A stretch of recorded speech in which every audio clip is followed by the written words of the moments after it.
eh, em, volver a verlo.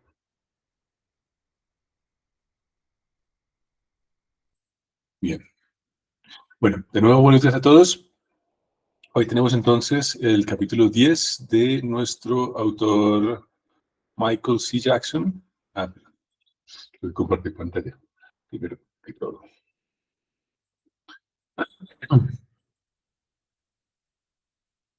Listo, ahora sí. Vamos entonces con Michael C. Jackson. Por favor, me confirman si pueden ver mi pantalla de PowerPoint.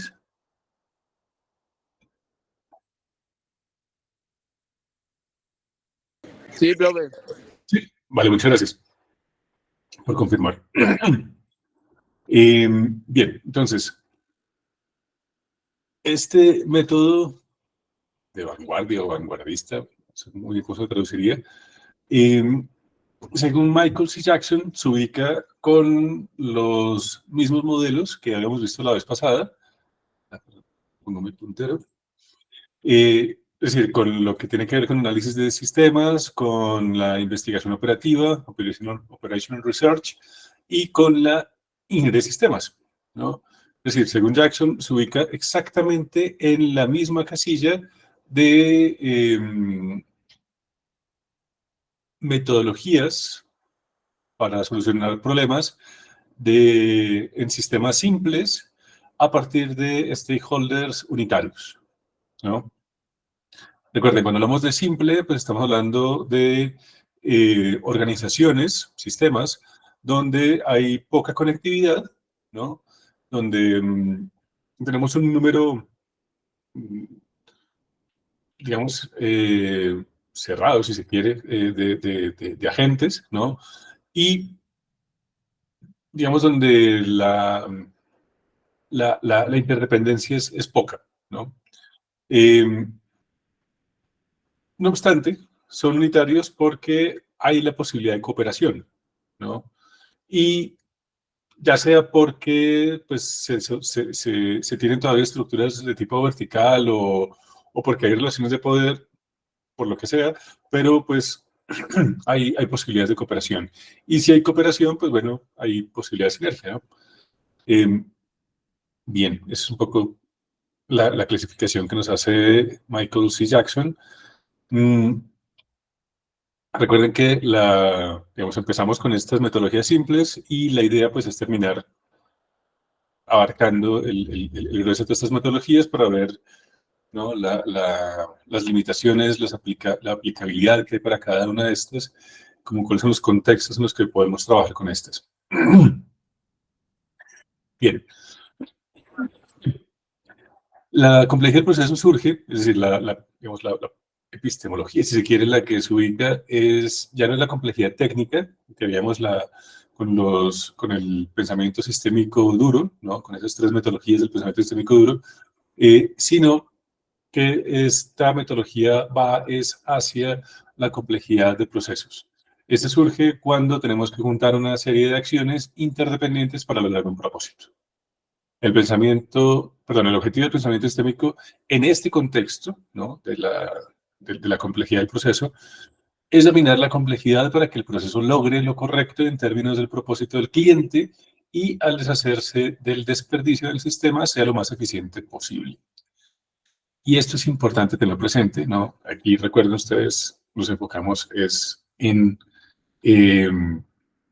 las necesidades ya no de la oferta, sino de la demanda. Ya nos enfocamos en qué necesita el CEO de la organización para optimizar inventarios, ¿no? Como el simulacro que hicimos la vez pasada con Logic, sino eh, cómo se puede optimizar la organización para dar al cliente un mejor servicio. Ya vamos a ver, este es como, por eso hablamos del método Vanguard, aparte de las metodologías del pensamiento sistémico duro, porque ahí es donde está la ruptura, ¿no? Este método es pensado principalmente en organizaciones basadas en servicios, en la producción de servicios o en la prestación de servicios, ¿no?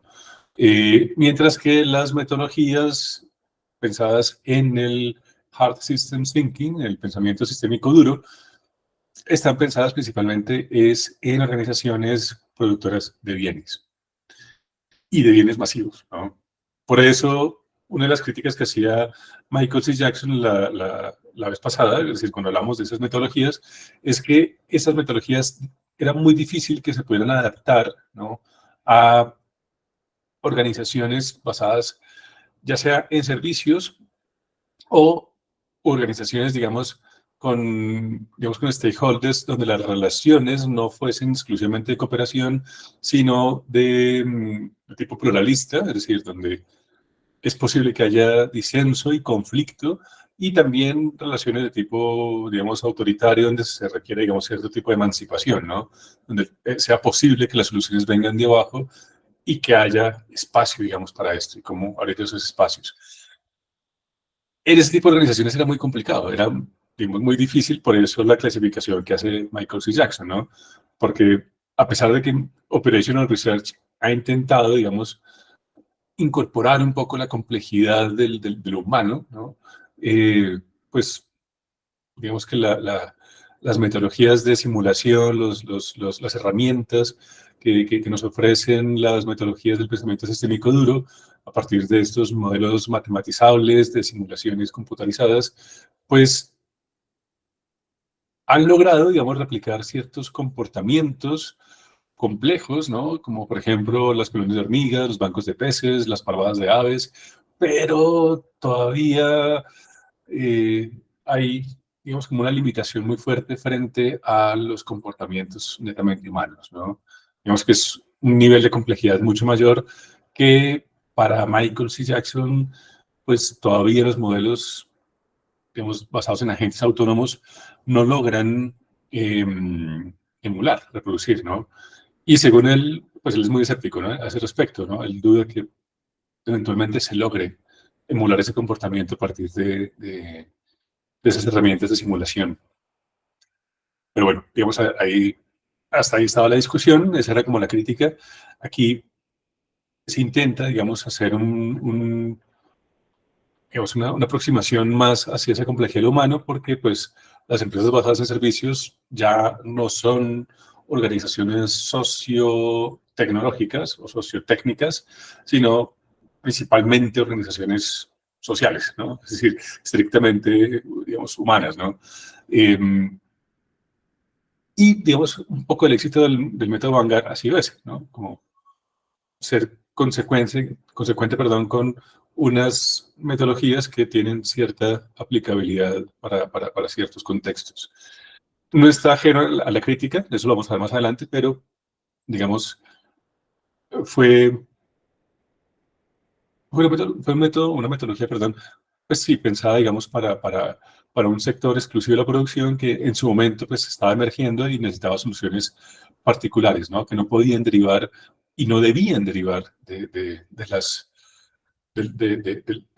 las metodologías de resolución de problemas de las organizaciones tradicionales, ¿no?, de producción masiva de bienes, que escalaban la producción, ¿no?, y que, pues, obviamente, estandarizaban procesos y buscaban la división y especialización del trabajo, ¿no?, en una cadena de producción. Mm, bueno, voy a repetir porque creo que ya nos perdimos un poco. La complejidad del proceso surge cuando tenemos que juntar una serie de acciones interdependientes para lograr un propósito. El objetivo del pensamiento sistémico en este contexto es dominar la complejidad para que el proceso logre lo correcto en términos del propósito del cliente y al deshacerse del desperdicio en el sistema. Eh, Eso lo vamos a ver más adelante. Eso del desperdicio es lo que el autor de esta metodología, ya me acordaré el nombre, otra diapositiva lo tengo, denomina la demanda fracasada, ¿no? Failure demand. No, no sé si es demanda fracasada sea la traducción más exacta, más precisa, pero es eso.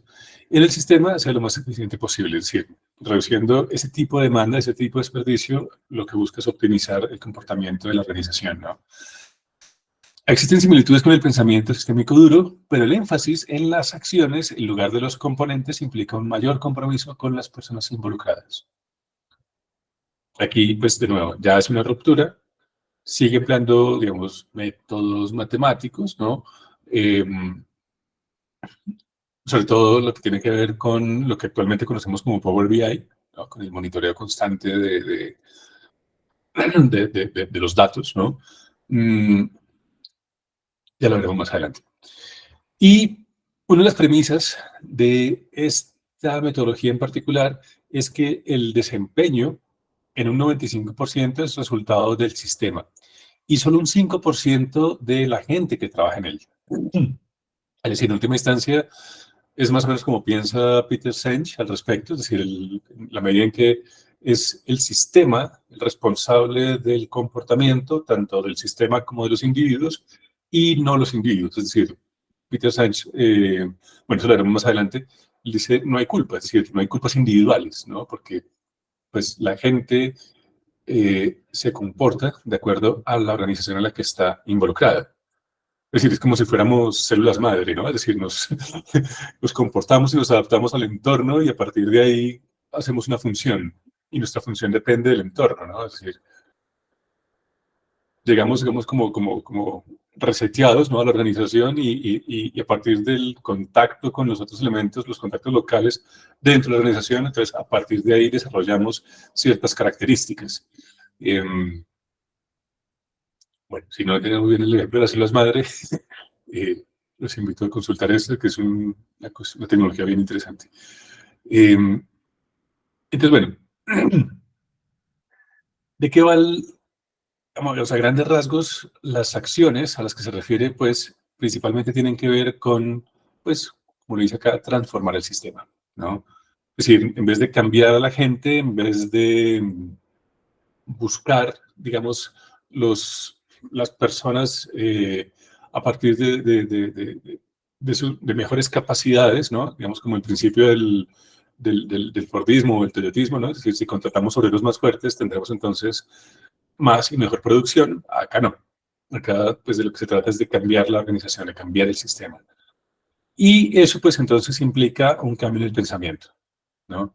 Es decir, hay que romper con los esquemas de comando y control, ¿no? Es uno de los puntos donde más reitera este modelo. Hay que acabar con las estructuras verticales, rígidas, jerárquicas, y adoptar estructuras mucho más horizontales, ¿no? Eh, que permitan, pues eso, ¿no? Transformar la estructura, hacerla más flexible y en esa medida también más adaptativa. Entonces, un cambio de pensamiento es importante, digamos como la primera acción, para cambiar el sistema, digamos, otra acción, y con esta acción de cambiar el sistema, pues se cambia el desempeño. Recuerden que esta es una premisa, si se quiere, un axioma casi común a todo el pensamiento sistémico. El comportamiento del sistema depende de la estructura del sistema. Se cambia la estructura del sistema, cambia el comportamiento del sistema, ¿no? Entonces, si queremos que la organización funcione mejor, no debemos intervenir a nivel nodal, es decir, no se trata de cambiar los nodos de la organización, sino cambiar la estructura de la red. ¿Y esto qué implica? Pues cambiar los enlaces, ¿no? Eh, hacer enlaces más fuertes, puede ser, digamos, una estrategia, hacer enlaces donde sea posible los bucles de retroalimentación, no que sean enlaces dirigidos, mm, por, por poner otro ejemplo, y bueno, propender sobre todo porque exista una suerte de autoorganización, ¿no? Que existen las condiciones para que esto se dé. Y que además de esas condiciones, digamos, valga un poco la redundancia, estén condicionadas hacia lograr los objetivos, ¿no? Entonces, no solamente se trata de instalar un contexto en el cual sean posibles los enlaces, cierto tipo de enlaces, sino que además esto también debe ir dirigido hacia alcanzar algún tipo de propósito, ¿no? Bien. Y una vez entonces mejoró el desempeño, pues entonces se realizan los análisis, ¿no? Para mirar cómo seguir cambiando el pensamiento y cómo seguir transformando la estructura. Recuerden que también una característica de los sistemas complejos y una de las, digamos, virtudes y necesidades de estos es su constante evolución, ¿no?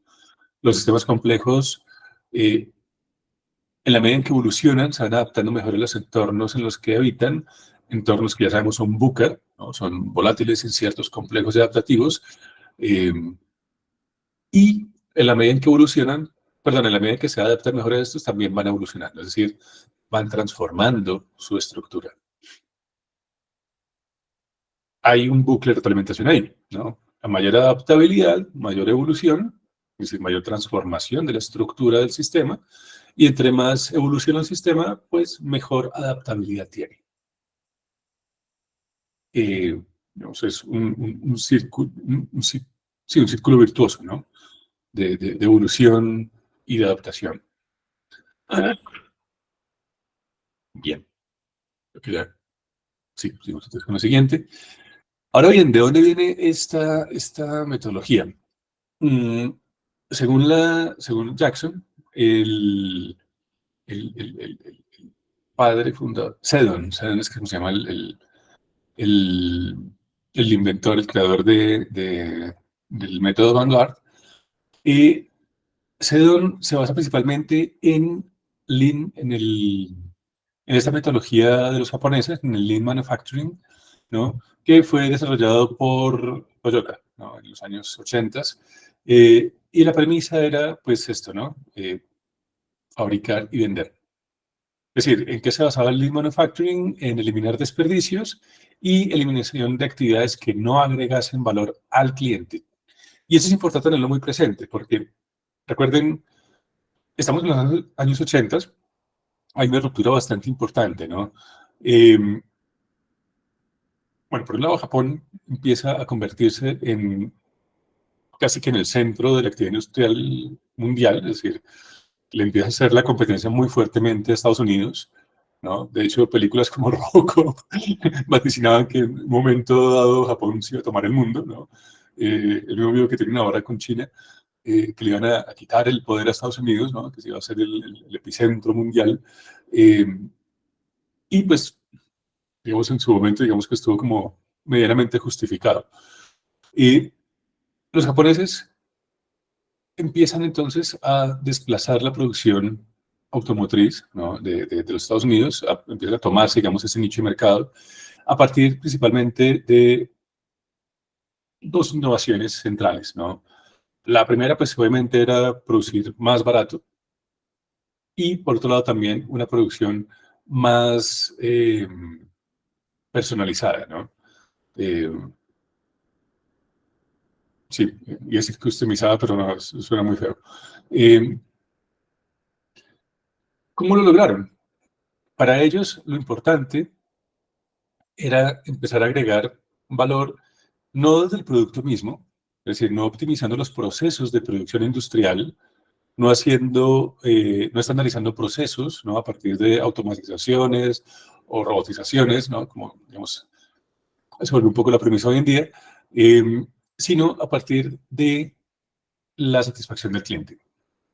Después vienen los productos de calidad total, pero, digamos, en una primera instancia, de lo que se trataba era de que la, digamos, el carro, no sé, el Toyota, eh, más que ser un modelo estándar de eficiencia, es decir, un carro que no fuese gastón, que fuese pequeño, que, no sé, que tuviese tanta autonomía, lo que buscaba era que al cliente a nivel individual, no colectivo, no promedio, sino a nivel individual le gustase, quisiera comprarlo, ¿no? Es decir, que tuviera la posibilidad de, pues, precisamente eso, ¿no? De personalizar ciertas cosas, ¿no? Entonces, de pronto era un cliente que la parte ambiental no le interesaba mucho, pero sí le interesaba que sonase muy bien, que tuviese un buen equipo de sonido, que fuese vistoso, ¿no? Que tuviese unas pinturas bien extravagantes. Entonces, ese tipo de valores agregados, pues era lo que buscaba Toyota, ¿no? Es decir, satisfacer al cliente a partir de sus excentricidades o sus gustos. Eh, y eso fue lo que pues, le permitió ganar más nichos de mercado. Por un lado. Por otro lado, ¿por qué? Porque, pues claro, eso también le permitía manejar inventarios más pequeños. Digamos, manejar inventarios en un país como Estados Unidos, como México, de pronto no es tan costoso porque hay mucho espacio. En un paísito como Japón, un archipiélago como Japón, pues obviamente manejar inventarios muy grandes sí era mucho más costoso, ¿no? Entonces también, digamos, hay una necesidad, digamos, espacial por minimizar costos. Entonces, digamos que esta solución fue muy sinérgica en el sentido en que, pues eso, ¿no? Logró minimizar costos vía inventarios, ¿no? Bodega. Y por otro lado, porque pues le dio mayor satisfacción al cliente. Esto, pues de nuevo, fue revolucionario, ¿no? Fue un antes y un después en la industria automotriz y en general en toda la industria. Y pues fue una de las razones por las cuales Japón, pues eso, ¿no? Logró tener ese crecimiento tan brutal, ¿no? En los años 80. Eh, la premisa entonces de esto era hacer más y mejor con menos, ¿no? Y sobre todo esto, mejor, ¿no? Mejorar los procesos, pero de nuevo, no en términos de la optimización de la producción industrial, sino en términos del cliente. O sea, ¿qué era lo mejor para el cliente? ¿No? Y aquí entonces tenemos digamos, cuando hablo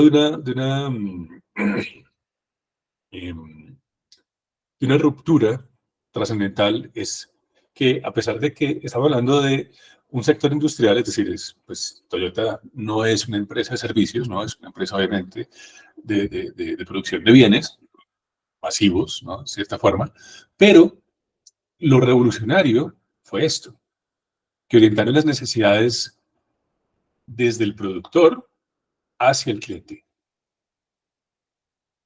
Los problemas, entonces, ahora debían ser pensados ya no en términos de qué necesita los CEO, cómo aumentar el margen de beneficios de los accionistas, cómo optimizar las plantas de procesamiento para mejorar la producción, sino cómo mejorar el servicio para el cliente, cómo mejorar el producto para el cliente, cómo agregar valor, ¿no? al producto en términos de lo que quiere el cliente.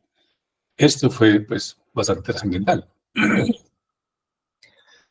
Esta filosofía, entonces, Sedon digamos, la incorpora y digamos que se hace, digamos, uno de los abanderados, ¿no? Del Lean Manufacturing, pero él, pues, obviamente lo lleva a otro nivel, ¿no? Es decir, en última instancia, pues, Sedon adhiere a la filosofía básica del Lean, que es atender las demandas de los clientes, pero la novedad, digamos, el valor agregado, el diferencial de Sedon, es el creador del método Vanguard, es que crea herramientas de gestión distintas para el sector servicios. Es decir, él aplica toda esta misma metodología de Lean Manufacturing ya no a las empresas productoras de bienes, sino a las empresas del sector servicios. Es decir, los bancos, las agencias burocráticas, las que dan soluciones IT, sí, todo lo que ustedes quieran de servicios, ¿no? Banca, comercio, qué sé yo. Mm, frente al lindo del sector manufacturero y sobre todo alejándose del modelo comando y control, ¿no? ¿Por qué? Porque en última instancia, pues Toyota, muy revolucionario de esto y todo, pero la estructura seguía siendo jerárquica, ¿no? O sea, Toyota seguía siendo una fábrica con una estructura vertical, jerárquica y pues con unas, digamos, autoridades muy rígidas, ¿no? También pues por la cultura japonesa, ¿no? Es decir, toda esta cuestión de las autoridades pues es bastante marcado allá. Mm, Entonces, pues ese tipo de organizaciones horizontales pues en ese momento digamos, no eran posibles y menos en Japón. Pero pues esto sí fue revolucionario, ¿no? Entonces, de nuevo, se da un paso más allá, en el sentido en que pues, se lleva todo esto al sector servicios y además quiere cambiar la estructura del sistema. Entonces, no solamente cambia el propósito del sistema, que ya de nuevo de por sí era revolucionario con el Lean Manufacturing, sino que además también quiere cambiar la estructura del sistema, ¿no? Es doblemente revolucionario. Ténganlo muy presente, es decir, quédense con esas dos cositas, ¿no? Es decir, hay un cambio entonces tanto en la estructura de la organización como en el propósito de la organización, ¿no? Eh, y para esto entonces, Sedon decía, hay que evitar caer en la trampa, ¿no? De la famosísima, para él, ¿no? Digamos, es como de sus consignas, evitar la industrialización de los servicios.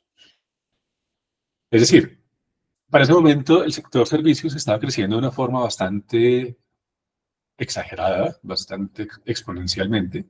Eh, cada vez había más agencias gubernamentales y privadas prestando servicios.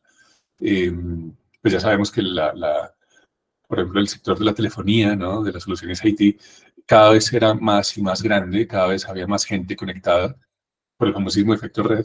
¿Y cuál fue la respuesta de esas organizaciones ante los retos, digamos, a los que se enfrentaban, ¿no? De escalar, digamos, esa provisión de servicios? La respuesta, pues, fue exactamente la misma de las empresas industriales. Por eso Sedon habla de la industrialización de los servicios. ¿Qué significa eso? Que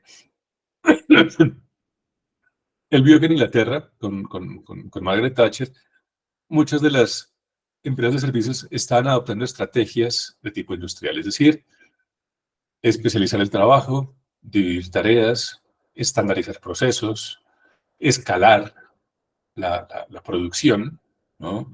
Eh, crear una puerta de entrada y una puerta de salida, el back-end y el ¿cómo es? Back-end y el... Ay, se me olvidó. Bueno, ahorita lo vamos a ver.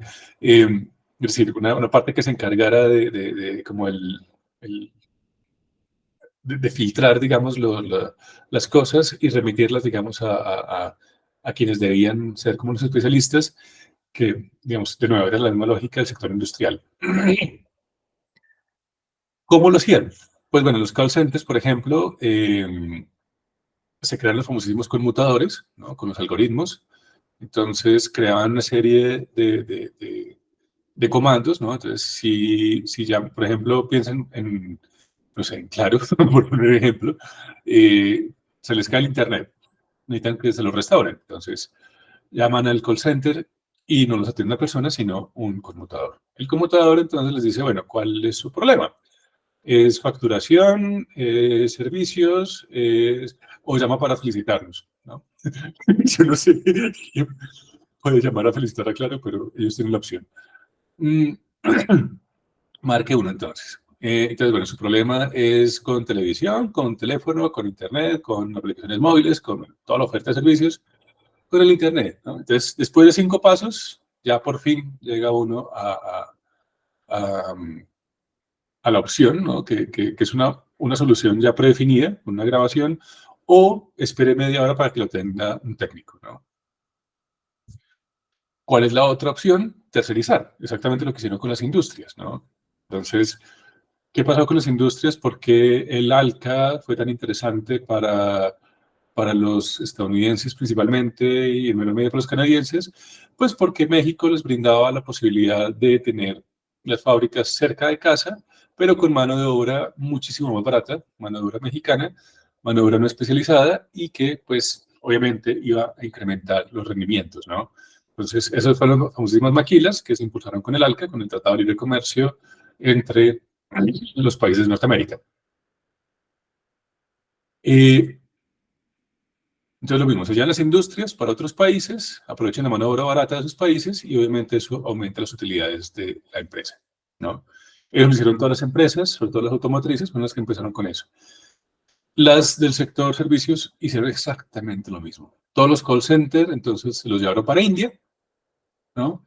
Y, pues, si uno llama digamos, en Estados Unidos, en Australia, para pedir asesoría porque no le funciona la nevera o no le arranca el computador, pues le responde alguien con acento de la India, eh, brindando soluciones, ¿no? Digamos, eso fue como la respuesta. Entre otras, ¿no? Es decir, en última instancia, las soluciones del sector industrial se transponen al sector servicios. Para Sedon, esto, pues, empeora y encarece el servicio, ¿no? ¿Por qué? Porque genera lo que él denomina ese failure demand. Es decir, una demanda que no está siendo satisfecha en sus necesidades, que no le está generando ningún tipo de satisfacción y mucho menos valor agregado al cliente, sino todo lo contrario. Es una profunda insatisfacción, es, en el caso de Claro, un odio visceral. eh, no lo digo por experiencia propia. Eh, Tengo un amigo que lo odia mucho. Y bueno, es eso, ¿no? Es decir, es el efecto opuesto, ¿no? Entonces, por buscar mejorar, optimizar este tipo de procesos desde un punto de vista industrial y que de pronto al proveedor le funciona porque de pronto minimiza costes, pues para el cliente esto no es una mejora. El cliente cuando llama a una organización, pues lo que quiere es hablar con una persona que le solucione sus problemas, no un conmutador que lo entretenga, ¿no? En un algoritmo infinito, en múltiples bucles. Bien, entonces, esta industrialización de los servicios, o como también lo llama Seddon, el Factory Management Methods, ¿no? Las metodologías de empresa manufacturera, pues tienen bastantes problemáticas, ¿no? La primera es, ¿no? La regulación es una enfermedad. Según él, digamos, los controles que se hacen sobre aquí por ejemplo también lo vemos, la inspección no puede mejorar el desempeño, ¿no? Esos mecanismos de supervisión que tiene la estructura de comando y control o el modelo de comando y control, pues no mejoran los desempeños de la organización, más bien los empeoran, ¿no? La gente cuando se siente supervisada empieza a cometer más errores, ¿no? Se pone nerviosa y pues a más nervios, pues más probabilidad de error. Los objetivos estándares empeoran el desempeño, ¿no? Pues cuando, digamos, el ejemplo que pone Sedon es bien particular, ¿no? Por ejemplo, cuando tenemos una empresa donde hay un sector de ventas, ¿no? Y el incentivo o la estructura de incentivos para los vendedores es cumplir con unas metas que son bastante complicadas, pues lo que se da entre los vendedores no son relaciones de cooperación, sino más bien de competencia, ¿no? Si alguien está consiguiendo un cliente, lo más probable es que otro vendedor quiera quitárselo, ¿no? Eh, entonces, pues, eso es un poco lo que se refiere, ¿no? Entonces, claro, en el sector industrial, fijarse metas puede estar muy bien, pues, digamos, es una forma de gestión que, pues, optimiza ciertos procesos, digamos, con todas las críticas que pueda tener, pero digamos que funciona, o ha funcionado en el sector industrial, pero cuando se traduce al sector servicios, pues, de nuevo, tenemos problemas. Eh, los incentivos siempre te dan menos. Fijar esas estructuras de incentivos, pues, en vez de aumentar los rendimientos, los desmejoran. Es decir, según Sedon, si los departamentos de ventas funcionaran bajo una estructura de incentivos no competitivos, sino cooperativos, las ventas de la organización serían mayores y los beneficios individuales también. Pero, ¿qué pasa? Pues se les genera a los vendedores una suerte de dilema del prisionero y pues obviamente el atractor siempre va a estar hacia la no cooperación, ¿no? Entonces, pues siempre va a haber un resultado subóptimo, ¿no? Un equilibrio de Nash, pues bastante subóptimo, ¿no? En este tipo de juegos. Y por último, pues bueno, lo que decíamos ahorita, ¿no? Es decir, es un poco, de nuevo, lo que decía, sí, lo que dice Peter Senge, o decía, no estoy seguro si todavía existe, eh, es el sistema, no la gente, ¿no? No hay culpas. Bien, entonces, tenemos que ubicarnos muy bien en el contexto histórico, tener en presente qué es lo que está pasando en la época para entender por qué se da esta revolución. Mm.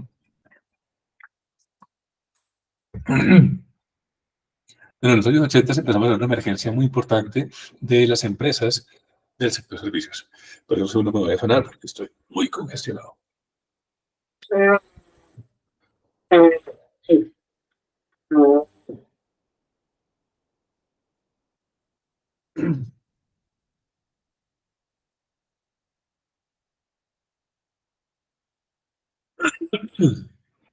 Ay, ya. Esto,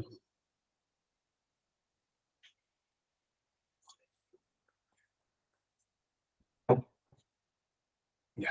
Un poco de Big Vaporub. A ver si yo puedo respirar mejor. Y ya, continuamos. Qué pena la interrupción. Bien, entonces,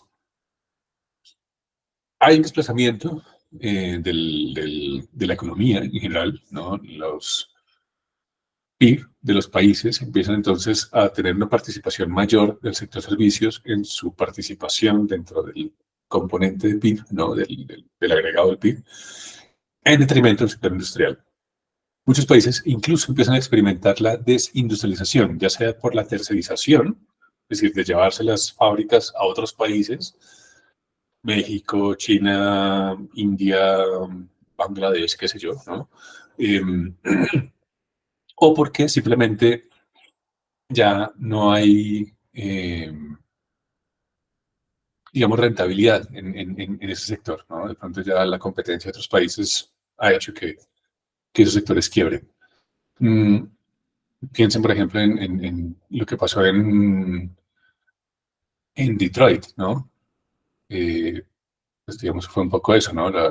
Muchas empresas se fueron, otras quebraron y la ciudad quedó, ¿no? Prácticamente en ruinas, ¿no? Después de haber sido el corazón económico de los Estados Unidos durante mucho tiempo, pasa a ser una ciudad fantasma, zombie, ¿no?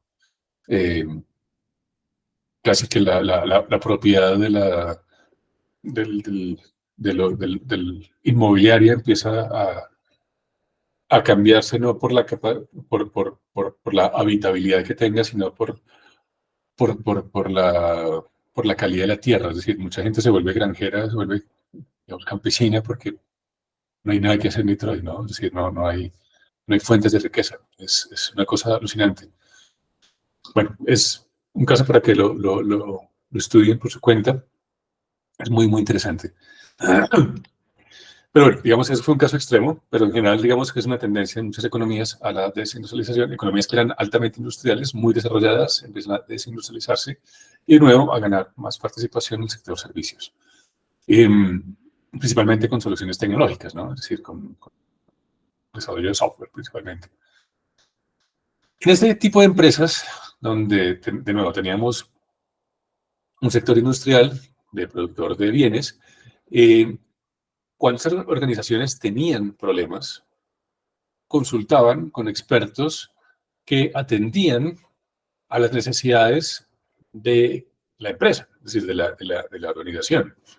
Entonces, si caen las ventas, pues bueno, ¿qué había que hacer? Pues eso, ¿no? Despedir de empleados, ¿no? Ampliar la fábrica.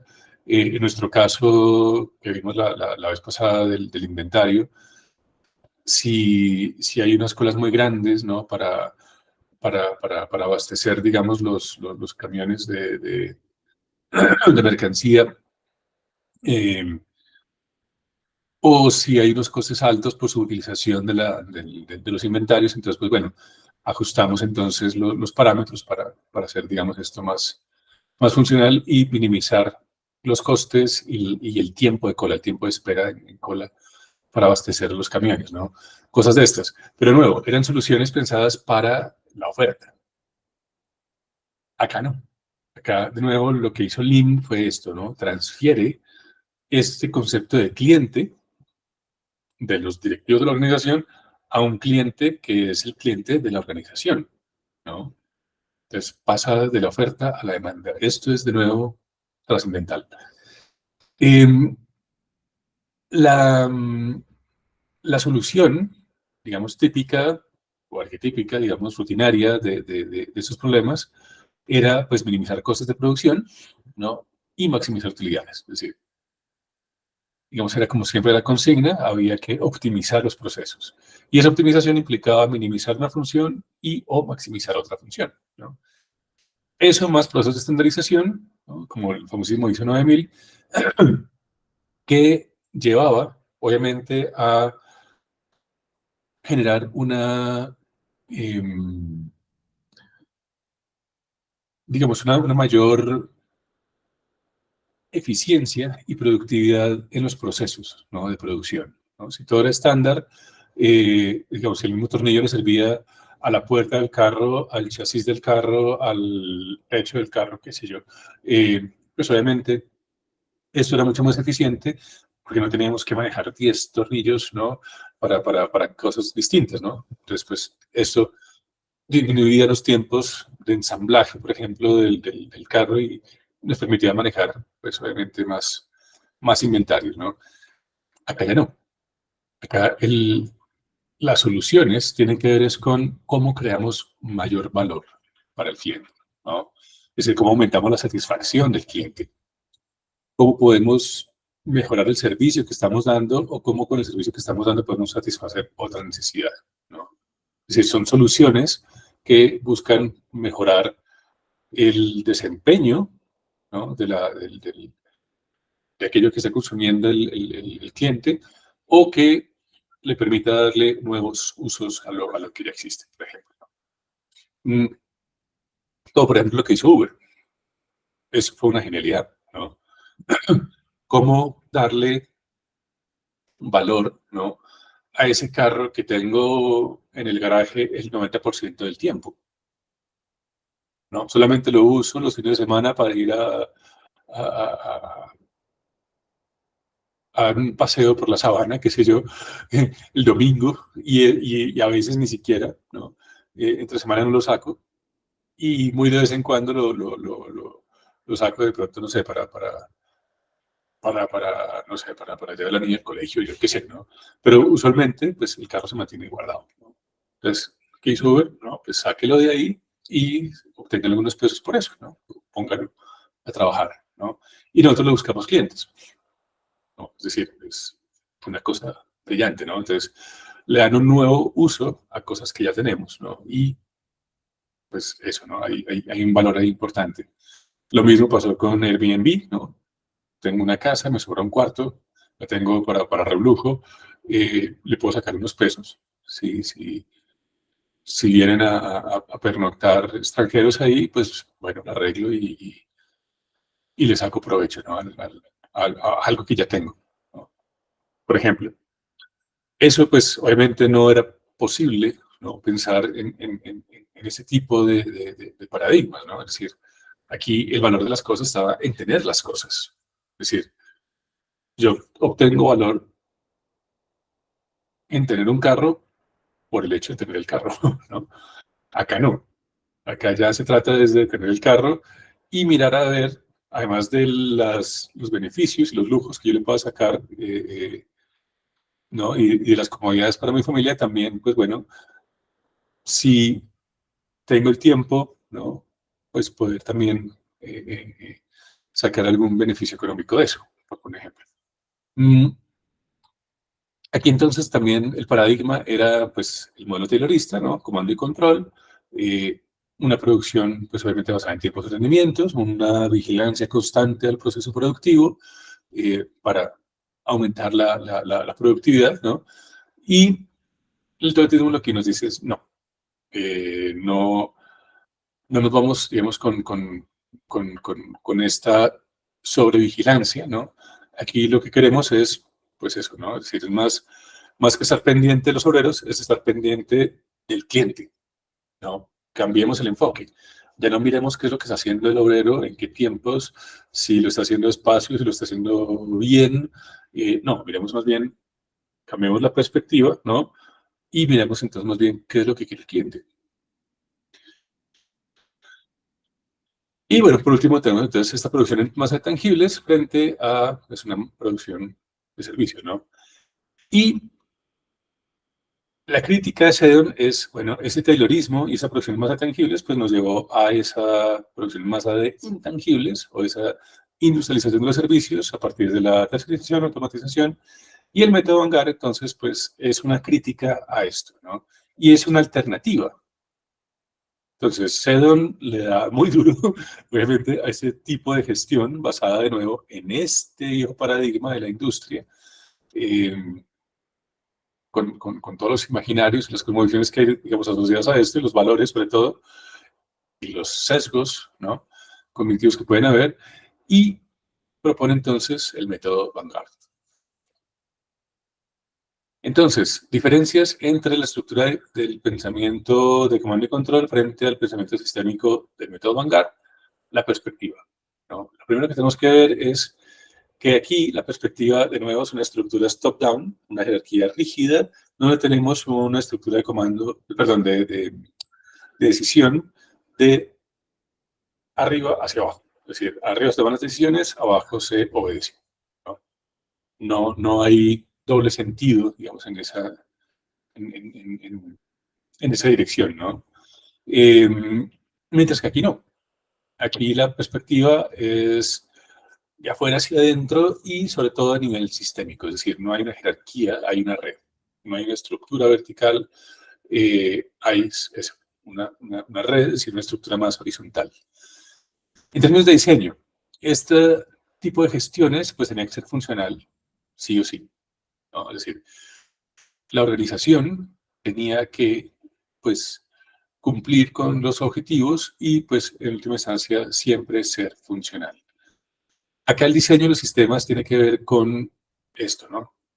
Concentrarse en la demanda, examinar muy bien la demanda, generar valor para el cliente y, sobre todo, más que controlar a las personas, controlar los flujos.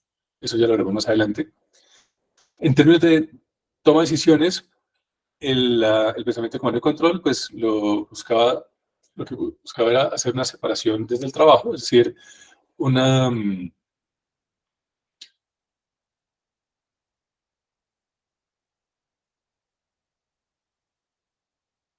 ay, me enredé. Ya. O sea, una cosa es quién trabaja, digamos, el obrero, y otra cosa es quién decide, quién es el ejecutivo, ¿no? Y entre los dos, pues no hay contacto, ¿no? Es decir, son dos instancias ajenas. Se supone que el que está en los altos cargos sabe cómo funciona todo el proceso, tiene el sistema en la cabeza, y el trabajador no tiene ni idea, ¿no? Entonces, por eso se toman las decisiones de esa forma, top-down. Acá no, acá está integrada con el trabajo. Es decir, en última instancia, las soluciones vienen desde el sistema, desde cualquier parte del sistema y sobre todo buscando sinergias dentro del sistema. No necesariamente formando equipos de trabajo, que eso también le da muy duro, sino buscando integrar, ¿no? Digamos, las soluciones que hay. Mm, Las mediciones. Recuerden que para poder medir el impacto de la intervención, si funciona o no funciona, si es eficiente o no es eficiente, pues tenemos que establecer una línea base, ¿no? Es decir, cómo está el estado del sistema actualmente y compararlo con el estado del sistema en el tiempo que demora la intervención, ¿no? Si la intervención dura un año, pues al año le vamos a levantar datos y miramos, ¿no? si hay una diferencia cuantitativa importante, ¿no? Entre el estado inicial con su métrica y el estado final con la misma métrica, ¿no? Para comparar manzanas con manzanas. Entonces, estas mediciones se hacen a partir, la estructura de comando y control, a partir de los outputs, es decir, los resultados, de las metas, de los estándares, y todo eso está relacionado principalmente a presupuesto, ¿no? Entonces, si se cumple la meta de presupuesto en términos de hacer tal y tal cosa, estandarizar tal proceso, si se logra reducir presupuestos, si se logra cumplir con la meta de presupuesto, etcétera, ¿no? Todo está dirigido a, de nuevo, oferta. Acá no. Acá las mediciones tienen que ver con las capacidades de la organización de adaptarse, de transformarse, de asimilar la variedad requerida y siempre relacionada con el propósito de la organización. Y de nuevo, el propósito de la organización es satisfacer la demanda de la mejor forma posible, ¿no? Que, de nuevo, esto es Lean Management. La actitud de los clientes es de tipo contractual, perdón, con los clientes es de tipo contractual, es decir, el cliente pues es alguien que, pues eso, ¿no? Es decir, compra un servicio, obtiene una garantía de esto, perdón, compra un bien, obtiene una garantía, hay un compromiso, ¿no? Por parte y parte. Usted como cliente, pues no lo va a cobrar martillazos para, pues, yo poder arreglarlo, ¿no? En caso de que se dañe por cuestiones de mala fabricación. Aquí la actitud de los clientes es a partir de lo que vale, es decir, de lo que importa, es decir, qué es lo que importa acá, qué es lo que quiere el cliente y a partir de eso entonces pues se fija, ¿no? Esa actitud, esa responsabilidad. Con los proveedores, perdón, también es de tipo contractual, es pues eso, ¿no? Es decir, las cláusulas de garantía son contratos. Acá es de tipo cooperativo, ¿no? Ya vamos a ver también eso más en detalle. El rol de la administración, aquí pues se trata de manejar gente y presupuestos, y eso es importante porque ahorita vamos a ver un video en el cual lo que dice Sedan es el rol del gerente no debe ser manejar gente, no debe ser trabajar con gente, debe ser manejar sistemas y actuar en el sistema, transformar el sistema. Que es una premisa que habíamos visto en los primeros videos. Recuerden ustedes cuando decía que la gestión de los sistemas de las organizaciones complejas ya no consistía en controlar a las personas, sino en generar contextos, ¿no? Generar plataformas en las cuales las personas, los agentes, interactúen y a partir de esas interacciones puedan generar soluciones a partir de sinergias. El ethos significa como los valores, ¿no? En este caso, pues es control, ¿no? De nuevo, es unas, digamos, una estructura de valores completamente ajustado a lo que era la cibernética, es decir, hay un sistema, eh, el sistema cumple unas funciones, necesita unas partes, esas partes tienen que estar integradas de cierta forma, y para ajustar, ¿no?, los desempeños del sistema, tienen que existir unos mecanismos de control, ¿no?, como las máquinas. De nuevo, esto en organizaciones humanas, pues, no es un supuesto muy razonable, por lo cual aquí el ethos, es decir, los valores, son el aprendizaje. Es decir, deben ser organizaciones que estén en capacidad de aprender y de evolucionar a partir de ese aprendizaje, ¿no? Por eso decimos que son organizaciones inteligentes, ¿no? La empresa inteligente, ¿no? Es, es tema de muchos coaches, y es eso, es decir, en última instancia lo que apuntan es cómo la organización, ¿no?, puede y debe aprender, ¿no?, a partir de metodologías de tipo experimental. En última instancia, eh, la evolución de la organización debe darse, es decir, la transformación de la organización debe darse a partir de ensayo y error. Y a partir de eso produce un aprendizaje que haga más resiliente a la organización, más fuerte, más robusta, que le permite transformarse, ¿no?, es decir, ir evolucionando, y esto pues también la hace también más adaptativa, ¿no? Es decir, una evolución que tiene funcionalidad, y es pues eso, ¿no?, ser más adaptativa, sino pues para que evolucione. Eh, la percepción con respecto al cambio. Aquí la estructura comando de control, recuerden ustedes, es sumamente reactiva, ¿no? Es decir, lo que busca es proyectar escenarios donde no haya ninguna transformación, ¿no? Es continuar con el business as usual, es mantener esa estructura jerárquica, ¿no? Eh, Mientras que en los sistemas complejos y el pensamiento sistémico lo que propone es todo lo contrario, ¿no? Hay que abrazar el cambio, hay que buscar por todas las formas posibles transformar el sistema, hacerlo más adaptativo y más integral, es decir, más orgánico. Mm, la motivación, en este caso, pues es extrínseca, ¿no?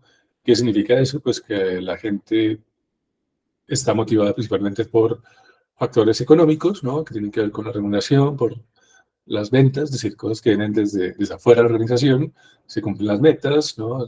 No sé. Mientras que aquí la motivación es de tipo intrínseco. Ahí, la, mm, las soluciones que adopta la organización deben subir la moral de la gente. Hay que buscar transformaciones que permitan que la gente se sienta mejor haciendo lo que hace. Ahora vamos a ver un estudio de caso muy interesante al respecto. Bien,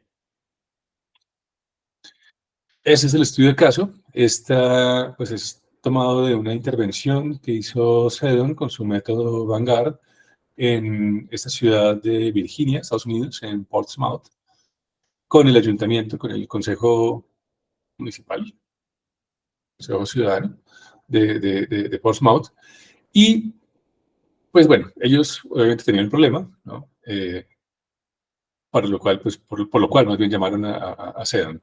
En 2006 debía administrar el Consejo Municipal 17.000 propiedades en régimen de arrendamiento o alquiler en las que vivían alrededor de 50.000 personas, ¿no? Este, pues, es una característica del problema. Ahora, el problema es que el presupuesto operativo del departamento era de 80 millones de libras y prestaba sus servicios a través de un personal empleado directamente de aproximadamente 600 personas y una variedad de contratistas del sector privado. Bueno, em, Jackson habla de libras porque pues, es británico, pero pues, el problema era gringo, ¿no? Ahora bien, el problema consistía en que había quejas constantes a los concejales por mal servicio, y el mal servicio, pues, era porque el tiempo de espera para las reparaciones era bastante grande, ¿no? Eh, entonces, ¿qué hacer? ¿No? Es decir, ¿cuál era, digamos, como la solución posible, digamos, a este problema? Contratar más gente,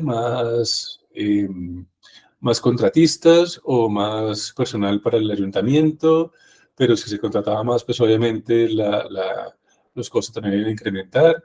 Eh, no, como que no hay una solución muy clara al respecto. Bueno, viene Sedon aplica su método y la conclusión a la que llega, examinando el sistema desde adentro, ¿no? A partir de una serie de metodologías de tipo principalmente cualitativo y cuantitativo, pero de tipo descriptivo, no de tipo prospectivo, ya vamos a ver esto de qué va, eh, es que la solución era aumentar la autonomía de los contratistas y, sobre todo, eliminar, erradicar del todo del Consejo la gestión por comando y control. Es decir, acabar con cualquier tipo de burocracia, con jerarquías rígidas, verticales. Eh, Esto era sumamente ineficiente y, pues, obviamente producía un desperdicio muy grande, ¿no? Cuando se refería a autonomía de los contratistas, ¿a qué se refería? Pues que si el contratista llegaba, digamos, bajo el modelo tradicional, llega el contratista y lo que tenía que hacer era hacer un presupuesto, ¿no? Es decir, él hacía un diagnóstico de cuál era el problema en la vivienda, hacía un diagnóstico, ese diagnóstico se lo pasaba al ayuntamiento, el ayuntamiento miraba eh, si ese presupuesto, ese diagnóstico era el acertado, después desembolsaba los recursos, luego entonces cuando se le tocaba volver a la propiedad, de pronto la persona no estaba, perdía el viaje, eh, qué sé yo, es decir, era muy engorroso, ¿no? Y, pues de nuevo, para los habitantes, digamos, de esos condominios, pues resultaba sumamente, digamos, molesto, ¿no? Porque, claro, su propiedad pues estaba perdiendo valor. Y además con un agravante, y es que cuando llega el contratista, encuentra un problema, pero cuando vuelve a solucionar el problema de pronto ya ha agrandado. Piense, por ejemplo, en una gotera, ¿no? Es decir, digamos, tenemos un mes constante de lluvias, ¿no? Digamos, a la semana me empieza a aparecer una gotera. Cuando viene el contratista, a la semana, ve un estado de la gotera, ¿no? Cuando vuelve a los 15 días, no se ha hecho nada, sigue lloviendo. ¿Cuál va a ser el estado de la gotera? Pues obviamente mucho peor. Por un lado, además, ya se ha filtrado el agua a la casa, lo más seguro es que ya también tenga humedad en las paredes, que tenga de pronto peligro de moho, ¿no? De hongos. Eh, entonces, cuando vuelve el contratista, el problema de pronto ya es otro, cuantitativa y cualitativamente más grande o peor, ¿no? Entonces, esto no es eficiente, ¿no? Esta es la conclusión a la que llega nuestro amigo Sedon, y lo que dice es, hay que darle autonomía a los contratistas. Es decir, si el contratista llega y ve un problema, pues hay que dar, o sea, tiene que tener el presupuesto y las herramientas y todos los insumos para arreglar el problema en ese momento y no esperar a que escale, ¿no? Esa solución, parece de perogrullo, ¿no? Hizo que el promedio de reparaciones pasara de 24 días en promedio a 6.9, ¿no? Bajó significativamente, una caída del 30%, al 30%, perdón, y un cambio de llamadas reportando quejas del 60 al 14, es decir, bajo una cuarta parte. Esto hizo que en 2010, creo que fue, el ayuntamiento obtuviese un premio por la buena gestión, ¿no? Es decir, así de exitoso, digamos, fue la intervención del método. Y pues, de nuevo, la solución no vino de un alto directivo, de un concejal, de un alcalde, de un gobernador que desconocía todo y que se aplicaba una solución top-down, sino todo lo contrario. Fue a partir de CEDO meterse en las camionetas con los contratistas a mirar cuál era el problema, hablar con la gente, hablar con los stakeholders desde dentro del sistema, ¿no? Y pues llegar a este tipo de conclusiones. Bueno, eso también, pues obviamente hizo que los contratistas se sintieran mejor, se sintieran más útiles, ¿no? Porque pues ya no los madreaban cada vez que los veían, ya no los insultaban, sino todo lo contrario, ¿no? Ya había una relación muy cordial, no voy a decir afectiva tampoco, pero sí mejoró mucho la apreciación del cliente frente al contratista, porque pues ya lo que viene era que venía a darle soluciones, no a darle a embolatarlo, ¿no? A darle dilaciones al problema, sino a solucionarlo. Entonces, pues fue un gana-gana, ¿no? Aumenta la moral del contratista, aumenta la satisfacción del cliente, disminuyen los costes significativamente, ¿no? Eh, y bueno, todos ganan. El enfoque vanguard de pensamiento sistémico es una metodología para el cambio y la mejora que involucra a la organización. Cualquier cambio se basa en una comprensión de la demanda desde una perspectiva externa interior o del cliente. La identificación del trabajo valioso, la adopción de medidas relevantes y luego la eliminación de los desperdicios dentro de los procesos claves. En este caso, ¿cuál fue el desperdicio? Pues efectivamente eso, que el contratista tenga que volver cuando el ayuntamiento, cuando el consejo autorice el presupuesto, mucho tiempo después, con un agravamiento en el problema de la propiedad y pues obviamente también un agravamiento en el sentido en que pues el cliente pierde confianza, pierde, digamos, o empeora más bien su percepción, ¿no? Del servicio y del ayuntamiento y bueno, todo lo que esto conlleva, ¿no? En términos también de votos, porque pues esto es netamente político. Eh, entonces, los desperdicios dentro de los procesos clave, las personas que realizan el trabajo deben participar en estas actividades, sí o sí, y los resultados, mejor servicio, reducción de costes y mejora laboral, ¿no? Para Sedon eso es vital. Hay que mejorar, si es que no es muy bueno ya, la moral de los trabajadores y obviamente la satisfacción del cliente. Veamos este video chiquito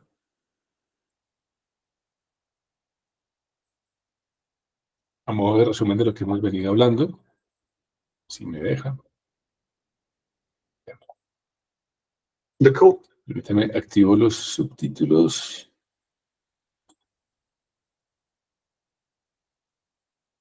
Porque es inglés británico, de pronto no es tan fácil de asimilar. Bien. Si no escuchan algo, pues bueno, igual ahí están los subtítulos. Espero que se oiga bien. Core paradigm has three thinking flaws. The core paradigm. Managers of service organizations manage with the following equation. How much work is coming in? How many people do I have? And how long do they take to do stuff? When demand rises, they increase resources, try to get people to work more quickly, try to put more work into self-service, so customers do the work, and or outsource the work to lower cost providers, all to little avail. The core paradigm has three major flaws. One, treating all demand as work to be done. It is to ignore failure demand. Often you learn that failure demand accounts for as much as 80% of the demand coming into service organizations. Removing failure demand represents a great opportunity to increase capacity. Ignoring the nature of demand is to ignore one of the greatest levers you have for improving performance. Two, assuming the worker can be held accountable for the work they do. Managers manage their workers' activity, how many things they do, how many calls they take, how many folders they open and do things to, how long they take to do each task, and so on. But in truth, more than 95% of workers' performance is attributable to the system, the way the work works. Managing the workers' activity is to focus on the 5% an incredible waste of human talent. Worse than that, managing activity drives costs up. 3. Doing anything that prevents the service from absorbing variety. Ignoring the nature of demand and managing activity will stop any service from absorbing variety. So do standardization and specialization, two common features of conventional service design. The core paradigm may be conventional, but it is flawed. It focuses managers on the wrong things and keeps them blind to the major opportunities they have to improve performance. Managers believe in the core paradigm because they believe it's their job to work on the people. It is a fundamental error. Management's job is to work on the system.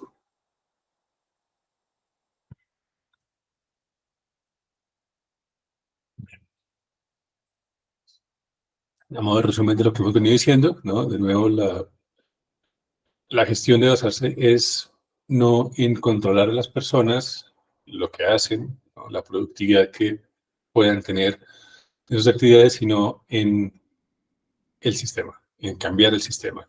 Si el sistema no está funcionando bien, hay que cambiar la estructura, la organización del sistema.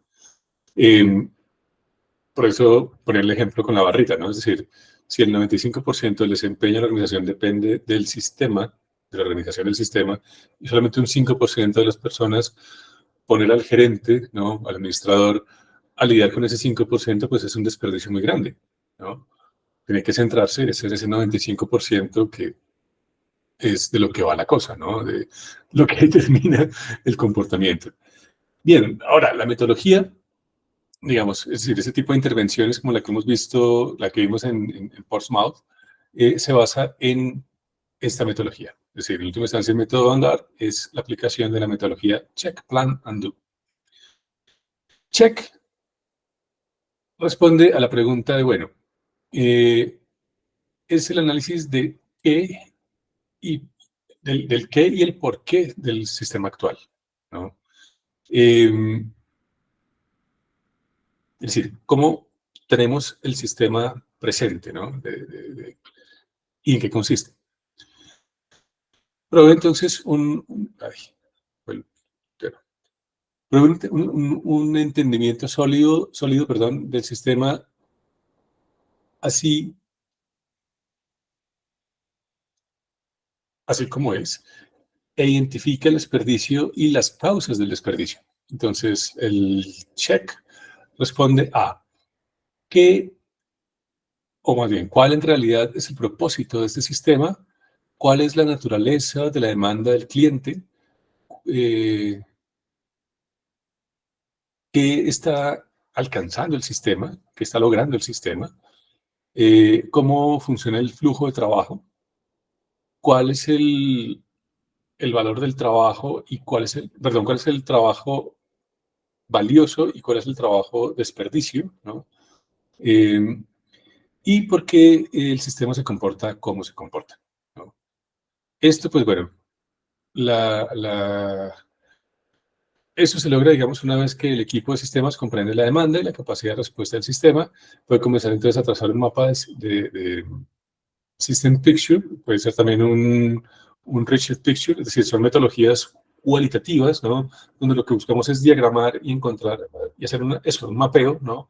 De cuál es el sistema, las características del sistema, de cómo fluye el trabajo a través del sistema.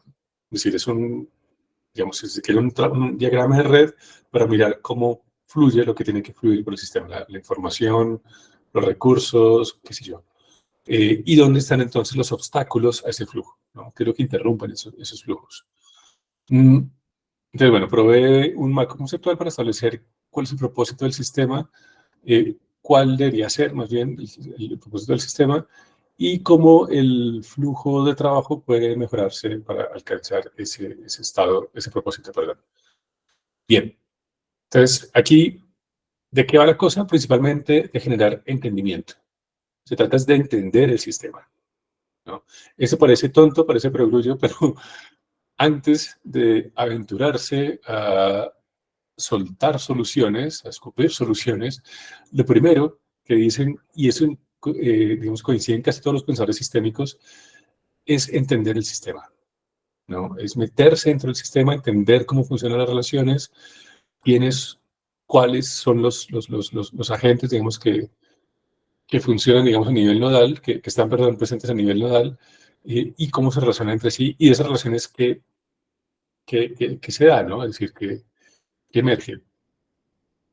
Una vez tenemos entonces este entendimiento, es decir, hemos podido generar un mapeo de ese sistema, ¿no? Y ya sabemos qué funciona y qué no funciona. Ese es parte del entendimiento del sistema. Ya podemos entonces pasar a la planificación, ¿no?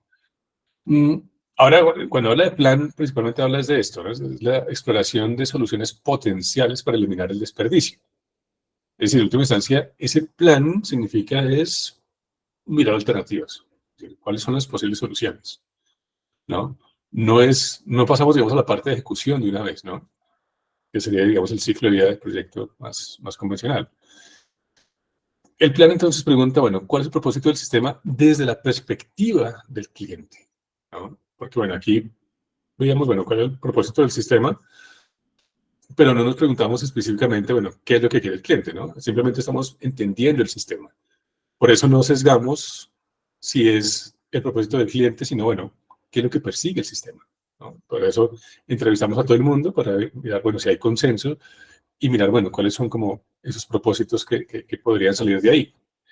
Pero, de nuevo, eso es única y exclusivamente a partir de herramientas que nos permitan establecer las características, ¿no? Es decir, todavía no estamos dirigiendo el propósito hacia ningún fin, ¿no? En la parte de planificación, sí.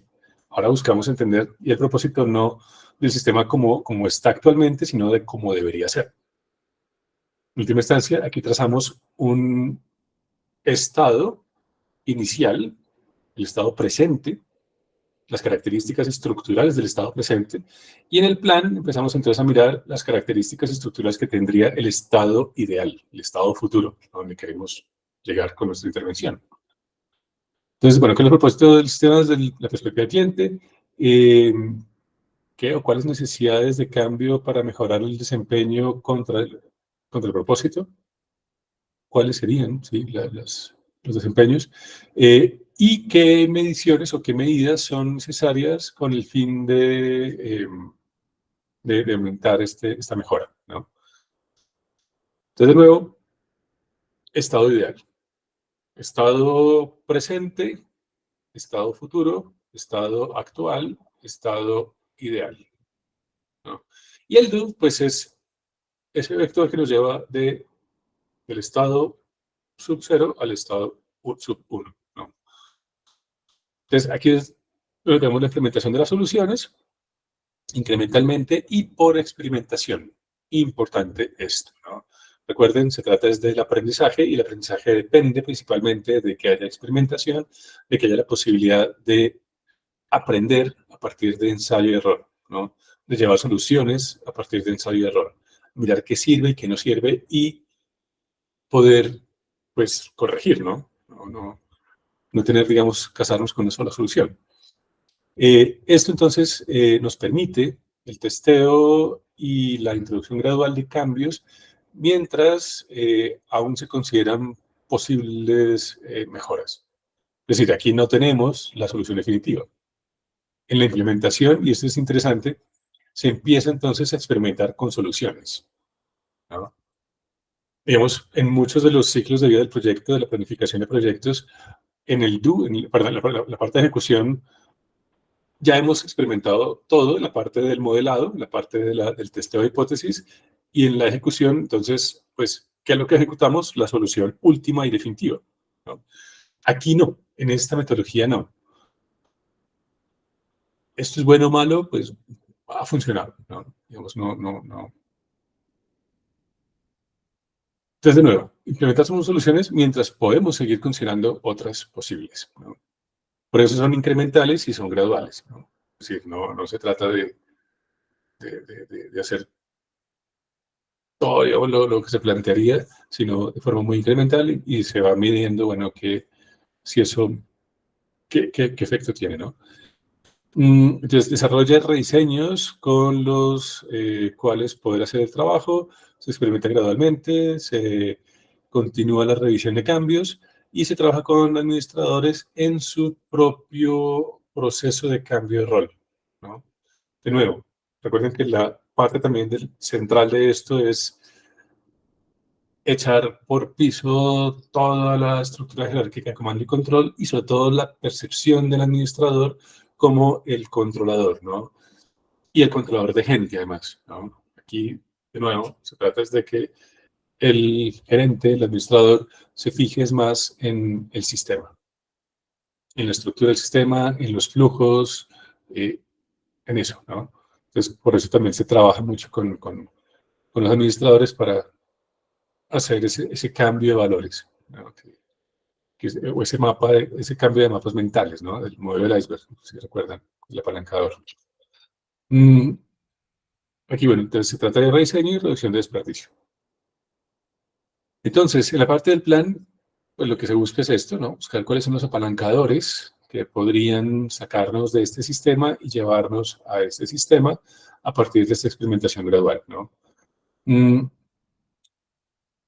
Es un proceso iterativo, ¿no? No hay un, digamos, primero, segundo, tercero, es decir, esto se puede hacer en simultáneo.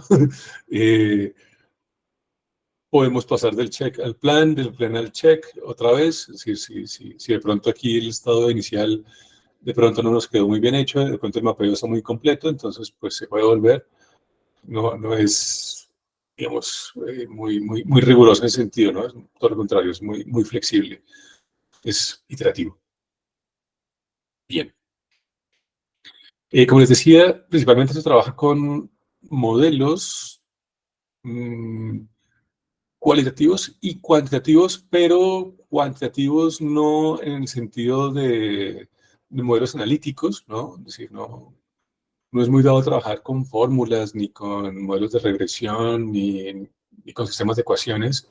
Es más de observación de los desempeños, ¿no? Es decir, se mira, bueno, una intervención a qué tipo de estado de sistema nos está llevando, se toman los correctivos para cambiar esto, ¿no? Pero, digamos, es importante tener un monitoreo constante, trabajar digamos, con esto del Power BI, con el Business Intelligence, pues, digamos que eso, digamos, fue una ganancia muy fuerte para los vanguardistas en ese sentido, porque, pues, les permite tener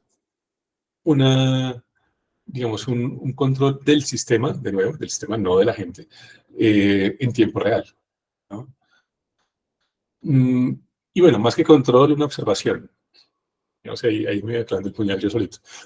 Eh, Más que control es eso, es un monitoreo. Es la palabra que estaba buscando. Bien.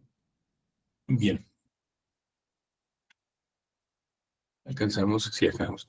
¿Cuál es la diferencia entonces entre la demanda de valor o la demanda valiosa y la failure demand? Este video chiquito. Demand is the greatest. Otra vez.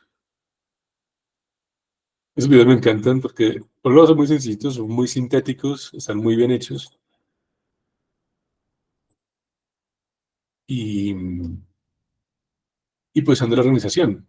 Si ustedes se fijan, aquí está la marca de agua, vanguardmethod.com. Es decir, o sea, son muy, digamos, democráticos con su método, ¿no? Es decir, cualquiera interesado puede consultar de qué va la cosa. Demand is the greatest lever. There are two types of demand in service organizations: value demand and failure demand. Value demand is demand we want. It is the reason the service exists. Failure demand is demand caused by a failure to do something or do something right for the customer. You sent me a blue one. I asked for a red one. It doesn't fit. I don't understand your form. What's happened to my order? We need to study value demand in order to design services that work for customers. As we learn to do that, service improves as costs fall. We need to study failure demand in order to sort the predictable from the unpredictable. Things will always go wrong. What is going wrong predictably is under management's control. Predictable failure demand is preventable. You can only remove failure demand by understanding its causes. Understanding the causes of failure demand leads to redesigning services. Failure demand is systemic, a product of the system. You can only remove it by changing the system. Ay, quedémonos un momentico con esta última afirmación. Failure demand is systemic, a product of the system. You can only remove it by changing the system. Bien. Entonces, veamos entonces que mucho del pensamiento sistémico lo que buscan son esos apalancadores, ¿no? Recuerden que eso lo habíamos visto en los videos de Systems Innovation, cómo estos apalancadores pues tenían que ver con principalmente la parte de los mapas mentales, con los valores, con los sesgos, ¿no? de las personas. Si se cambiaban, digamos, esas mentalidades, pues eso iba a mejorar notablemente los enlaces, ¿no? El tipo de enlaces que se generaban entre los agentes, y pues obviamente eso iba a cambiar la organización y hacerla pues de pronto mejor, ¿no? Pero, es decir, en última instancia, los apalancadores más fuertes tenían que ver con eso, con el ethos, ¿no? Con los principios, con los valores. Aquí lo que se busca entonces en última instancia es esto, es decir, el apalancador principal, dice Seddon, es la demanda, ¿no? Y lo que se persigue, digamos, desde las empresas de servicios, pues es esta demanda valiosa, es decir, en última instancia, hacer lo que el cliente espera que se haga, ¿no? En última instancia es el propósito prácticamente de la organización, ¿no? Prestar ese servicio y pues idealmente agregarle valor. Ahora bien, el problema es acá, ¿no? Es un problema que, de nuevo, es sistémico, es recuerden ustedes lo que hemos visto en la última sesión, creo, del primer corte, cuando hablamos de los mess problems, de los wicked problems, ¿no? Son problemas sistémicos, ¿no? Son problemas que emergen de la organización. Por lo tanto, pues no tiene sentido votar a una u otra persona por problemas sistémicos. Hay que cambiar la organización, no las personas, ¿no? Por eso son tan enfáticos y otras metodologías en que hay que cambiar el sistema para solucionar los problemas que son sistémicos. Por eso me gusta esta frase, ¿no? Es decir, comprender las causas de la failure demand nos lleva a rediseñar los servicios, ¿no? Pensar servicios más hacia el cliente de nuevo. Y esta demanda fracasada, qué pena no tengo una mejor traducción, es sistémica, producto del sistema, es decir, emerge de las características del sistema, como los wicked problems, y solamente se puede remover si la única solución posible es cambiar el sistema, ¿no? Cambiar la estructura del sistema, cambiar la organización del sistema o de la empresa, ¿no? Aquí ya podemos hablar de sistema, empresa, ¿no? La organización, recuerden, es eso, ¿no? Es esa estructura. Bien.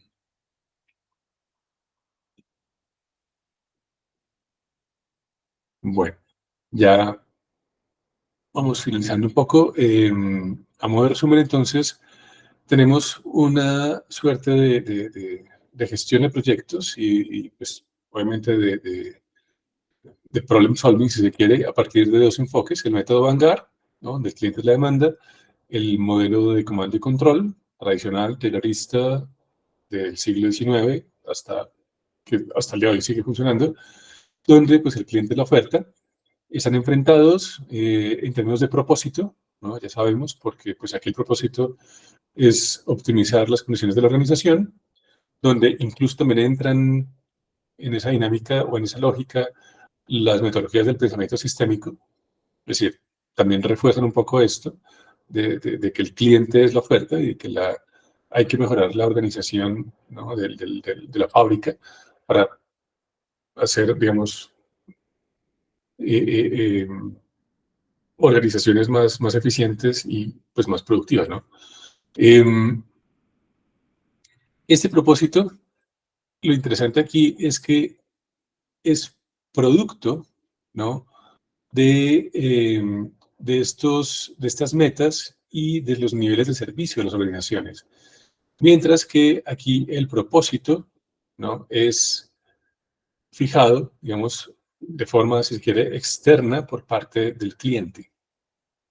Y esto deriva en las mediciones que hacemos para hacer la evaluación del impacto, digamos, de estas intervenciones, ¿no?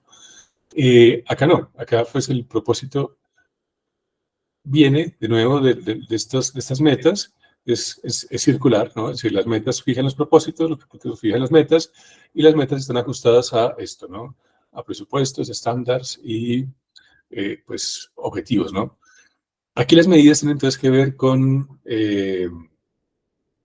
bueno, reducir la demanda defectuosa, fracasada, e incrementar la demanda valiosa, ¿no? Eso se hace a partir de una metodología que se llama el Capability Chart, ¿no? De nuevo, es un modelo de ese tipo. Las mediciones entonces nos fijan los métodos, digamos aquí tenemos un poco la misma dinámica. Estas mediciones entonces, pues, de nuevo, deben ser creadas, digamos, para un problema específico. Acá no, acá son estándar. Siempre pues tienen que ver con los presupuestos. Esta innovación entonces pues también nos sugiere pues obviamente métodos más participativos, más democráticos. Acá no, acá las mediciones nos determinan entonces las metas y los niveles de servicio, eso nos fija restricciones y esas restricciones pues obviamente determinan también el método de emplear. Entonces, eso es como a grandes rasgos como las principales diferencias en términos de project management, de gestión de proyectos, ¿no? de la organización. Otro premio que se ganó este Vanguard Method en 2008, el Servicio de Protección de la Infancia y la Juventud del área de Ámsterdam, se encontraba en crisis y fue puesto bajo supervisión especial. Tras la intervención, fue elegido en 2015, es decir, 7 años después, como la mejor organización del sector público de los Países Bajos. Es decir, de nuevo, el método funciona. Miremos entonces las críticas. Tenemos varias críticas. La primera es, bueno, en la parte del check, cuando fijamos el estado inicial, ¿no? Cuando entendemos la organización como sistema, ¿qué pasa si hay varias definiciones por parte de los clientes o emergen, digamos, a partir de las interacciones de los múltiples stakeholders, varios tipos de propósito del sistema, ¿no? Es decir, cómo reconciliamos unas cosas con otras? Por la parte del plan, ¿no? Cuando identificamos los apalancadores para el cambio, una de las críticas que hace Jackson es, bueno, si no hay disenso, es posible encontrar soluciones o apalancadores creativos o innovadores, ¿no? Que es un poco de lo que va esto. Porque, o sea, si todos están de acuerdo con lo mismo, ¿no? Si todos coinciden si todos son, digamos, si partimos de que los stakeholders son unitarios, pues, ¿qué tan innovador es esto? Y por la parte del do, pues bueno, si las únicas acciones posibles son de tipo bottom-up, ¿qué pasa si hay resistencia top-down? ¿No? Pues digamos, esta es una crítica que nos daría la bienvenida a las metodologías emancipativas, ¿no? Es decir, ¿qué pasa si tenemos por ejemplo, en el caso de Portsmouth, unos concejales que no quieren adoptar las medidas? Ahí, ¿qué se hace? ¿No? O un concejal, o un alcalde, un gobernador que no esté de acuerdo con eso, ¿qué pasa? Hasta ahí llega la intervención, ¿no? Es decir, no hay posibilidad de otra solución, ¿no? Es decir, ahí ya, pues, no hay nada que hacer. Entonces, pues, digamos, es una metodología, perdón, que funciona, pero que si se encuentra, digamos, con ese tipo de situaciones, pues no es trivial la respuesta, es decir, no es algo que sea, digamos, una prioridad, ¿no? Una cosa que dice Jackson, se podría incorporar variedad al sistema haciendo un uso inteligente de personas inteligentes. Vamos, esta es lo que vemos en el video chiquito de Seddon, ¿no? Cuando empiezan a chocar las personitas con el edificio, ¿no? Si queremos soluciones óptimas a los problemas de las organizaciones complejas, pues lo que queremos es tener una red lo más heterogénea posible, para, pues, a partir de esa heterogeneidad generar ese tipo de sinergias. Quería que los trabajadores fueran constructivamente irrazonables. cuestionando la forma en que se hace el trabajo y buscando mejores formas. Para lograrlo con éxito, se les debería proporcionar retroalimentación continua sobre el desempeño del sistema. Otro concepto crucial del pensamiento sistémico. El papel de los gerentes es garantizar que el sistema permita a las personas la libertad de pensar y tomar decisiones y apoyarlas en la implementación del cambio. Digamos, esta era como parte de la, bueno, más que una crítica, es una característica, no sé por qué se me copió acá. Pero bueno, digamos, otra, y creo que la crítica fundamental de Checkland, perdón, de Jackson, es que, digamos, epistemológicamente, eso está parado exactamente en el mismo lugar que está parado la metodología de comando y control y la metodología del pensamiento sistémico duro. ¿Cuál es esa situación epistemológica? Es que el problema es claro. Es decir, en última instancia, se aplica lo que Checkland decía para el pensamiento sistémico duro. Existe un estado deseado del sistema sub 1 que se conoce, es decir, sabemos exactamente en el plan, en esa parte de check plan do, en la parte de plan sabemos a dónde queremos llegar, ¿no? Si podemos establecer este estado deseado.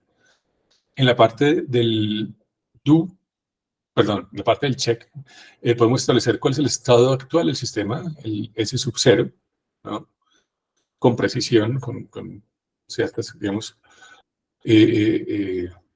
delimitaciones muy precisas, ¿no? Y pues obviamente de la diferencia del estado, del estado deseado y del estado actual, pues podemos establecer muy claramente cuál es el problema, ¿no? Hay un problema que es claro, que es cognoscible, ¿no? Y pues obviamente si tenemos esto claro, pues podemos tener varias soluciones para llegar de acá a acá, y entre esas soluciones de pronto hay una que es la mejor, ¿no? Como lo vimos, por ejemplo, con la simulación de los inventarios con la herramienta AnyLogic, Logic Cloud, ¿no? Es decir, de nuevo, había un estado actual que se manifestaba a partir de la primera iteración, en la que mirábamos, bueno, hay unas estadísticas que nos muestran una tasa de demora, de tiempo en espera, ¿no? Hay unas colas grandes, había un promedio de como un 80%, ¿no? Es decir, de cola. Había un desperdicio de espacio muy grande también, ¿no? Una subutilización del espacio en bodega y con números muy precisos, ¿no? Es decir, era del tanto por ciento, ¿no? Pues, ¿cuál es el estado del sistema? Pues que esa subutilización de la bodega y ese tiempo de colas, pues tienda a cero. Si no puede ser cero, por lo menos que tienda hacia cero, ¿no? Es decir, intentar reducir eso lo más posible. Y a partir de eso, pues entonces generamos una serie de intervenciones, de soluciones, empezamos a experimentar, ¿no? Entonces, sigue siendo experimental, estamos hablando de complejidad, hay que aprender, hay que experimentar, ensayo y error, con modelos. Pero de nuevo, partimos de esta premisa, ¿no? ¿Qué pasa? Y si el problema no es fácil o no es cognoscible, ¿qué pasa si tenemos un wicked problem de los que hemos visto en los videos de Systems Innovation, que son multidimensionales, ¿no? Que no tienen una forma clara, que son sistemas complejos en sí mismos, ¿no? Donde, no sé, pero pensemos por ejemplo en cambio climático. Obviamente no es un problema de una organización de servicios, pero simplemente por poner un ejemplo, ¿no? El cambio climático es un problema económico, un problema ambiental, un problema político, un problema social, un problema cultural, y ya es un problema geológico, porque ya también afectó el antropoceno, ¿no? Ya nos derivó, perdón, el antropoceno. Eh, es decir, hay múltiples dimensiones, múltiples causalidades. ¿Cómo podemos delimitar el problema, ¿no? Para poder llegar de acá a acá. No es una tarea, digamos, razonablemente factible, si se quiere, ¿no? Es decir, tenemos que lidiar con problemas que no son claros, ¿no? Y que, pues, de pronto escapan a una organización, pero digamos hay organizaciones grandes de servicios que pueden tener ese tipo de problemas, ¿no? Entonces, bueno, es un poco como también lo que dice Jackson y pues que es una crítica muy válida, ¿no? Entonces, por un lado, eso, ¿no? Que sí, efectivamente exista cooperación, porque pues una de las características de estas organizaciones es que el grado de interacción sea baja para poder crear, ¿no? La estructura, poderla recrear, poder cambiar la organización, poder mejorar la organización, ¿no? Eh, que es una de las características de la autorregulación, ¿no? Es decir, para que exista autorregulación, pues debemos partir de que no existe una organización previa, ¿no? Digamos, en ese sentido, pues por eso arrancamos con sistemas simples, porque es ahí donde, digamos, es posible, digamos, realizar este tipo de intervenciones, ¿no? Es decir, es el tipo de organizaciones a las que queremos llegar. Es decir, por eso arrancamos con organizaciones de comando y control, las transformamos en este modelo de Vanguard en organizaciones más autoorganizadas, más horizontales, más en red, ¿no? Eh, es llegar a destruir el comando y control. Y en eso también se parece mucho, un poco a lo que planteaba el Hard Systems Thinking, ¿no? También buscaba un poco eso, es decir, era, era lo opuesto, si ustedes recuerdan, al comando y control, ¿no? Porque buscaba una gestión mucho más orgánica, ¿no? De los sistemas, integrando muchas cosas. Entonces, por eso no podía darse el lujo de caer en comando y control, ¿no? Entonces, digamos, eso tienen en común estas dos metodologías. Parten de destruir el comando y control y formar una organización, ¿no? Por eso, digamos, el requisito es que se den en organizaciones de tipo simple para poder transformarlas. Por un lado, la, otro requisito es que haya, digamos, en los stakeholders una, una motivación hacia la colaboración, es decir, que todos persigan el mismo fin y estén de acuerdo en los mismos métodos, ¿no? Es decir, que haya ese tipo de relación unitaria.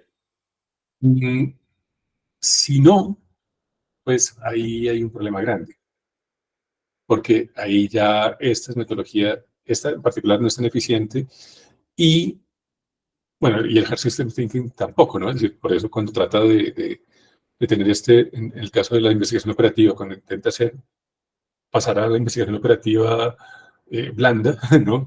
Pues, cuando intenta añadir elementos de la complejidad humana, pues se estrella fuerte, ¿no? Eh, por eso, ¿no? Porque digamos, parte de la necesidad de tener agentes cooperativos. Si tiene agentes competitivos e incluso conflictivos o subyugados, ese tipo de metodologías se ven muy limitadas, ¿no? No podría decir si sean irrealizables, si sean imposibles, pero sí su campo de acción sí se limita demasiado. Entonces, creo que lo que nos diría Jackson en este contexto, ¿no? Y bueno, ese es lo que era el método Vanguard. Ya llevamos entonces dos tipos de metodologías, ambos para la misma casilla de nuestra matriz, de nuestro sistema de metodologías sistémicas, y vienen más. eh, Nada, dejamos hasta acá. Ya creo que dentro de 15 días tenemos nuestro segundo corte, si no estoy mal. Ya les estaré avisando entonces para compartir las notas y si hace falta salvavidas esta vez también, pues bueno, mirar a ver si lo ponemos y si no, pues bueno, pues no. ¿Preguntas, inquietudes? Mm, No, profe. Bueno, David, adelante. Hola, profe. Profe, lo que pasa es que yo tengo una cuestión no en cuanto a la clase del día de hoy, sino en cuanto a la materia como tal. ¿Te acuerdas que la clase pasada, el lunes pasado, yo te comenté que iba a ir a facultad porque tuve un error en la plataforma. Digamos que yo hice el cambio ese día y te mandé un correo, como los 3 correos anteriores que también te había enviado, pero es que tampoco he recibido respuesta de ninguno de ellos. Anoche apenas enviaste el link para la clase del día de hoy, en ese mismo correo te lo respondí con las capturas de los correos que te había enviado las semanas anteriores para poder buscar como la solución en cuanto a las 2 notas o una nota que sacaste las 2 semanas anteriores, las cuales no me aparecían en el aula. Bueno. No, Profe, sí, tengo eco. yo también tengo el mismo problema. Porque, qué pena. O sea,